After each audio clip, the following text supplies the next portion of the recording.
রংপুরের সাধারণ শিক্ষার্থীরা সাম্প্রতিক বিষয় উপস্থাপন ও বিশ্লেষণের উপর সংবাদ সম্মেলন।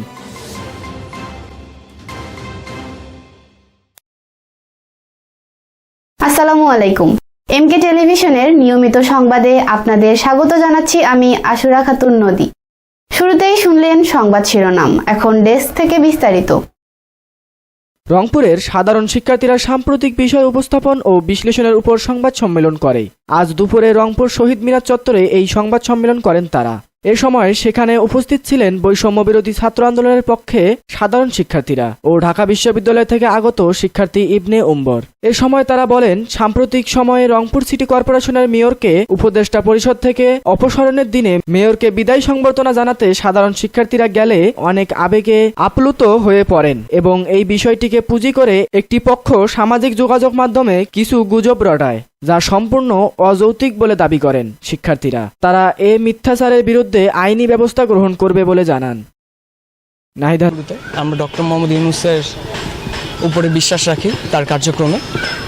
তো এখানে আমাদের দুজন সদস্য নয়ন এবং শাহরুল, ওরা ছিল রংপুর মেয়রকে বিদায়ী সংবর্ধনা দেওয়ার জন্য, যেহেতু তার সাথে এই কদিনে একটা কাজের ক্ষেত্রে সম্পর্ক তৈরি হয়েছে। এটিতে তারা, ওই যে বললাম, পিপল উইথ ডিফারেন্ট ক্যারেক্টারিস্টিক্স, তারা একটু ইমোশনাল হয়ে যায়, যেটা নিয়ে অনেকেই ভিডিও করে ছবি তুলে পোস্ট করেছে বিভিন্ন ভার্চুয়াল প্ল্যাটফর্মে, যে এরা নিজেদেরকে সমন্বয় দাবি করছে। এর সাথে বলে আসছে যে আমরা কেন্দ্রীয় যে কমিটি রয়েছে তাদের সিদ্ধান্তকে কাউন্টার করে নিজেদের কার্যক্রম পরিচালনা করে যাচ্ছি, যেটি নিয়ে আমি আবারও বলছি, আমরা আসলে সবাই বিব্রত। আমাদের মোটিভ এমন না।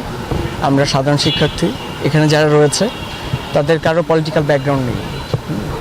আর যদি থেকেও থাকে, ওই যে বললাম, পিপল উইথ ডিফারেন্ট ক্যারেক্টারিস্টিক্স, তারা এখানে কাজই করছে সাধারণ শিক্ষার্থী হিসেবে। তো এটিকে প্রশ্নবিদ্ধ করাটা আমার কাছে মনে হয় অযৌক্তিক।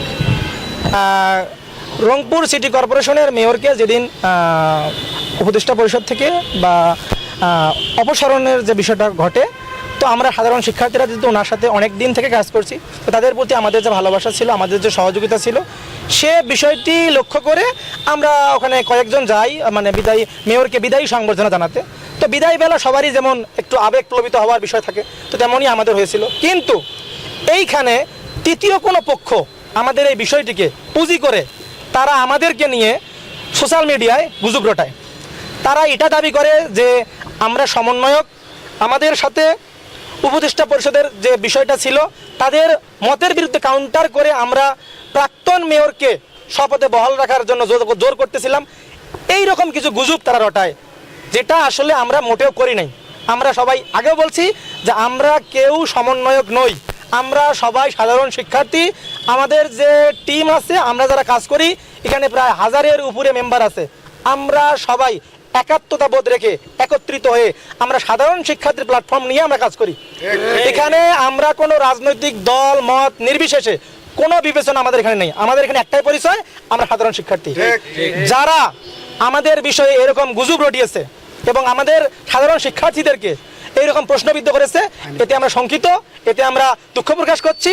এবং আমাদের পরবর্তী পর্যায়ে যে ধরনের আইনি ব্যবস্থা নেওয়া দরকার, যা আমাদের ব্যাপারে এরকম মিথ্যাচার কেন ঘটাইলো, কেন মিথ্যাচার করলো আমাদের নামে, আমাদের যেভাবে সোশ্যাল মিডিয়ায় যেভাবে আমাদের আইনি ব্যবস্থা নেওয়া দরকার, যেভাবে করলে আমরা তাদের বিরুদ্ধে ব্যবস্থা নিতে পারবো, আমরা ততটুকু ব্যবস্থা নেব। আমরা সবাই হচ্ছি বৈষম্য বিরোধী ছাত্র আন্দোলনের পক্ষে সাধারণ শিক্ষার্থীবৃন্দ। আমাদের কার্যক্রম আন্দোলনের শুরু থেকেই চলমান ছিল, আমরা ওখানেও সক্রিয় ছিলাম এবং আন্দোলনের পরবর্তী যে কাজগুলো ছিল সেখানেও আমি এবং আমার দলের সবাই এখানে উপস্থিত ছিল। এবং এখন যেহেতু আমাদের একটা সরকার গঠন হয়েছে, তার মানে এই না যে আমরা আমাদের কার্যক্রমগুলো বন্ধ করে দিব। আমরা আমাদের কার্যক্রম চলমান রাখবো। তার মধ্যে কিছু কার্যক্রম আমার বড় ভাইয়া, সিনিয়র ভাইয়া উনি বলে গেছেন এবং কিছু দাবি দাওয়াও রয়েছে আমাদের মধ্যে। Nahid Hasan, news desk, MK television. শেষ করছি এমকে টেলিভিশনের নিয়মিত সংবাদ। এতক্ষণ সাথে থাকার জন্য সবাইকে অসংখ্য ধন্যবাদ।